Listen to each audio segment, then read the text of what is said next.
অনূর্ধ্ব-16 নারী সাফ ফুটবলে ভারতকে হারিয়ে শিরোপা জয়ের ম্যাচে পেনাল্টি রুখে বাংলাদেশের নারী ফুটবল নয়নমণি হয়ে উঠেছেন পঞ্চগড়ের ইয়ারজান বেগম। ওই ম্যাচের পর পঞ্চগড়ের নিভৃত পল্লীর এই কিশোরীর জীবন পাল্টে গেছে অনেকটাই। এটাও তাই এবার অন্যরকম ইয়ারজানের। পঞ্চগড় প্রতিনিধি সিদ্ধার্থ কর্মকারের পাঠানো তথ্যচিত্রে ডেস্ক রিপোর্ট। ইন্টারন্যাশনাল ম্যাচ খেলার পরেই বাসায় আসা, ঈদ করতে পারতেছি বাসায়, তো অনেক ভালো লাগতেছে। সাফ নারী অনূর্ধ্ব-16 ফুটবলে চ্যাম্পিয়ন দলের গোলকিপার ইয়ারজান বেগমের এবারের ঈদ কাটছে ভিন্ন রকম আনন্দে। কদিন আগেই ভারতের বিপক্ষে ফাইনালের টাই ব্রেকারে স্পট কিক ঠেকিয়ে রীতিমতো নায়কের সম্মান পেয়েছেন ইয়ারজান, বেড়েছে পরিচিতিও। চ্যাম্পিয়ন ইয়ারজানকে দেখতে পঞ্চগড়ের হারিভাষা ইউনিয়নের খোপড়াবান্দিতে এই ফুটবলারের বাড়িতে ভিড় করছেন আত্মীয় স্বজন, পাড়া প্রতিবেশীরা। সবাই অভিনন্দন জানাচ্ছেন ইয়ারজানকে। ঈদে চ্যাম্পিয়ন মেয়ের জন্য পছন্দের সব খাবার নিজ হাতে তৈরি করেছেন মা রেনু বেগম।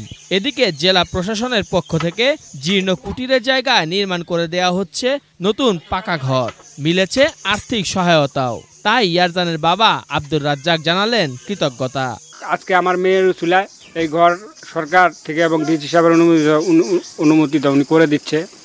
আমার একটা থাকার জায়গা হইলো, খাওয়া দাওয়া যেমন তেমন, সারাদিন ঘোরাঘুরি করে আসলেও মনে করেন যে ঘরে থেকে শান্তি হাতে ঘুমাইতে পারবো, এটা অনেক পাওয়ার। এই জন্য ওনাদেরকে আমার অন্তর থেকে ধন্যবাদ। আমার জীবনে এইবার মনে হয় যে আমি ঈদ করতেছি, আমি খুব খুশি এটার জন্য। পরিবারের জন্য কিছু করতে পেরে আনন্দিত ইয়ারজানও। আত্মীয় স্বজন ছোট বড় সবার জন্যই সাধ্যমতো ঈদ উপহার কিনে দিয়েছেন তিনি। নিজেও অনেকের থেকে পেয়েছেন উপহার, অভিনন্দন। সবাই আসছে আর কি অভিনন্দন জানাইতে, ঈদ মোবারক জানাইছে। ব্যাংকের স্যারগুলো আমাকে অভিনন্দন জানাইছে। গ্রামের লোক যারা পাশে ছিল না তারাও আজকে আসে অভিনন্দন জানাচ্ছে, আবার আসতেছে, বাসে খোঁজখবর নিচ্ছে, তো ভালো লাগতেছে। প্রচণ্ড ইচ্ছাশক্তি, চেষ্টা ও পরিবারের সহযোগিতায় ইয়ারজান বেয়ে উঠছেন সফলতার সিঁড়ি। জাতীয় দলের সঙ্গে কেন্দ্রীয় চুক্তির দরজাটাও হয়তো খুলবে শীঘ্রই। তাতে এ ঈদের মতো ইয়ারজানের সামনের ঈদগুলোও হবে আরও আনন্দমুখর।